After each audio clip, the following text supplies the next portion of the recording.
Hello, welcome to our presentation on team forming and introduction.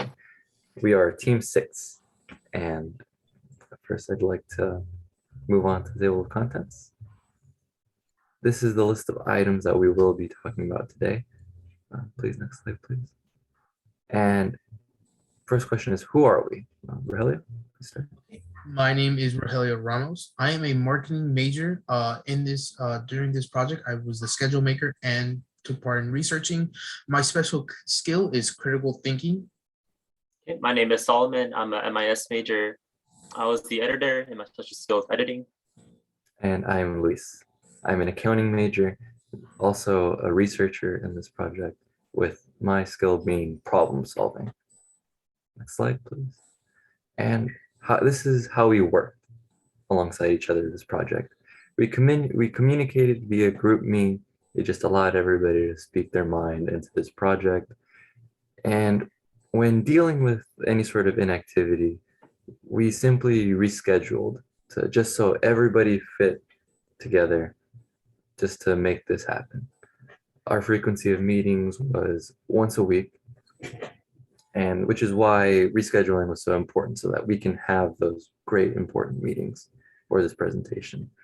And for these conflicts, fortunately we didn't have that much happen, but in order for any team to succeed through a conflict, you have to look at what's wrong. You have to look at the conflict and acknowledge it, break down the groups, because two people arguing aren't going to work together. And then at a later time, everybody reconvenes so that the work gets done. Our team mission and the goal of this presentation is to solve and improve the work environment to fit both new hires and existing employee needs. Next slide, please. And first, to begin, I'd like to go over traditional business. What I mean is, starting off with traditional methodologies, is think about the current workplace. What do you think about when you think business? Everybody thinks of these long hours. You're expected to commit and work often more times than you should. And it's all this professional speak. It's the jargon being thrown around left and right. And it says there's a clear chain of command. You got your employees, you got your managers, seniors, partners, it varies by industry. Next slide, please. And in the formal business world, you're going to have your big offices, like you're going to work in your office, your cubicles, you're going to have your managers, you're going to have your colleagues right by your side, and your dress code will be nice and professional. Next slide, please. I'd like to contrast this with the informal business environment, which is a lot more casual. It's flexible and allows for a better work-life balance, which does allow employee innovation. And global market research statistics show that 60% of surveyed people feel more productive in their work schedule by having a better flexible work schedule. 60% of those individuals want more flexibility in the time they go to work. So instead of the 9 to 5, they clock in, say, an hour late and leave an hour late. Next slide, please. And in these more casual work environments, these informal methodologies do include texting, use of emojis. It's more casual, more lax, and less professional talk. And there is an emphasis on quality over time. You're not slaving away for 12 hours to turn in a project. You are completing a project that is of good quality in 4 hours because of this new environment of flexible hours, work at your own pace kind of thing. Next slide, please. And here at the Buscom Corporation, there have been problems arising with new hires that fortunately we are here to solve. The problems are listed here, and I'd like to bring in Solomon to go more into it. Solomon? All right, next. Okay, so problem one is that some employees would not receive or appreciate feedback.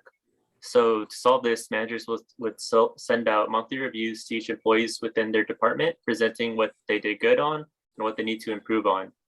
Statistics show that by reviewing the performance of your staff members at periodic intervals, they will gain greater understanding of how their position contributes to the goals of the company and likely become more invested in the outcome. So employees work on weaknesses stated within their monthly review that they receive from their managers if they would like to get a promotion or raise. So problem 2 is that some employees did not want to communicate traditionally through email. They'd rather do it through text. But in the business, I guess, through our business, we would like to do it through email. So to solve this issue, we would have a meeting with the manager to discuss the importance of why we want to communicate through emails. So some reasons that we have is that it serves as a record. For example, if you need it for legal reasons, email is a way to do that. It's easy to track. If you need to search a certain email or a certain topic, you could just do the email function. It allows for targeted communication. For example, if you want to target a specific group or a specific organization, you could use email through that. If you want to do immediate outreach to a bunch of people, a mass email works for that. And in order for your employees to actually read the emails that you send, the higher management needs to format the emails to make it easier for the employees to respond. You could do this by timing wise. You want to send the emails at an optimal time. If the employee is a morning person, you would want to send the email in a morning time, so they have a chance to read it. You wouldn't want to send it late at night when they're not at work. So subject line, you want to grab the employee's attention so that they see the email and they want to open it. The length, it should be short, 1 paragraph or less, and should be concise with your points. So the body should begin with your request or action item so they know what you're talking about. And the call to action so that the employee knows what the result of the email is going to be. Next slide. Okay, now to the third problem that existing employees had with the new hires is they lack the ability to effectively work in teams because they prefer to work alone with their computer. So we decide a solution for this problem, considering both the new hires and the existing employees and how they would like to work in the office, is we would hold monthly team building exercises outside of works. That way employees can practice communicating with each other.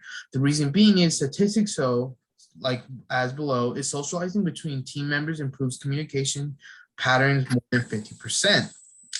And then another statistic supporting the evidence of that why we should have team building exercises is 50% of positive changes in communication patterns in the workplace can be credited to social interaction outside the workspace.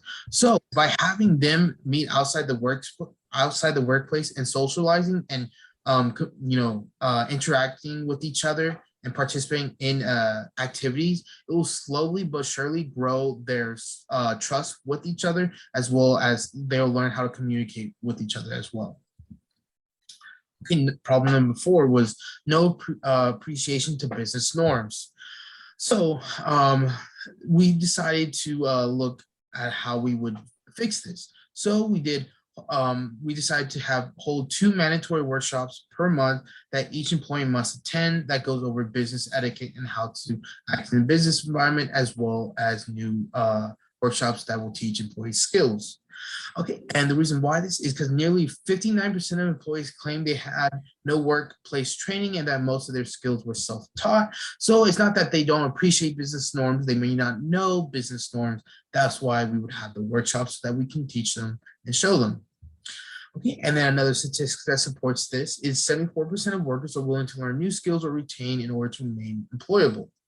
So by having workshops and having employees attend those workshops in order to grow their skill, they'll be able to grow within the company itself and be more of an asset to the company. 56% of human resources managers consider training and development essential to business. And since, this is a company and this is a business, the more business you can have, the better it is.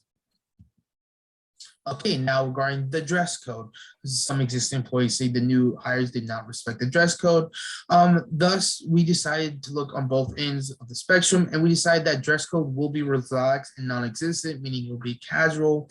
Only time a dress code will be mandatory is when there is a project presentation or proposal meeting, or you're meeting with a client. I know, some existing employees like the business attire because that's how it used to be, but we decide to go more relaxed. And the justification for this is because according to studies, 61% of employees are more productive when the dress code is relaxed.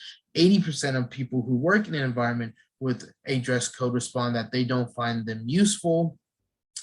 Companies that embrace casual business attire enjoy 40% a 40% increase in productivity. So if us going to a casual dress code will increase our productivity, that is something we are willing to do.